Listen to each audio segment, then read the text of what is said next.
This is a criminal enterprise. This is basically a protection racket. You know, nice little farm you got there. It'd be a shame if anything were to happen to it. Don't worry, we'll protect it.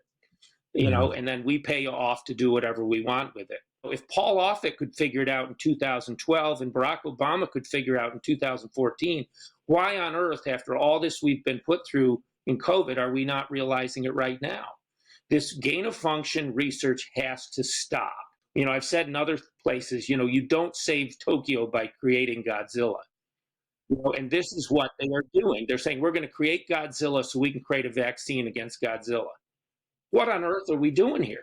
Unfortunately, you can't speak freely about certain topics, but I think things are going to change. Primary target needs to be shutting down these gain of function labs immediately, because it's like, why do we need those? It's like you're producing weapons that are against humanity. It is completely criminal and insane to the nth degree. So many people are embedded in this to some extent or another. And I think some people that are low to mid-level don't realize exactly why they're doing what they're doing. They believe that what they're being told to do is appropriate.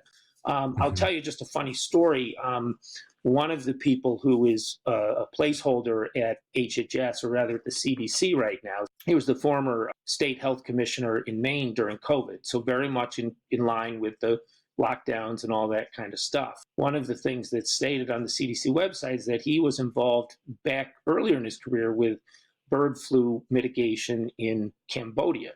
Now, of course, Cambodia is a relatively poor country in Southeast Asia where supposedly these viruses originate. The current recommendations in Cambodia, where about 95% of chickens are owned by family farms, you know, maybe 50 to 100 chickens maximum, is if your bird gets sick, you separate the bird from the rest of the flock.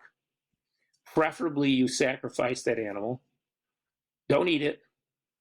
Wash your hands. Common sense. One solution, too, is to have a lot more small farms and start buying eggs from smaller farms, your local farmers markets. Find a local farmer, because that way we keep things not so centralized where all of our eggs are in one basket, so to speak. Yes, I agree. I'll tell you, though, one thing is that this is interesting. I agree with you 100%. Recently in England, which of course is UK is just an absolute mess in so many different ways, but UK is trying to force people, I don't know exactly where it's at right now, but to force people to register any home poultry that they have.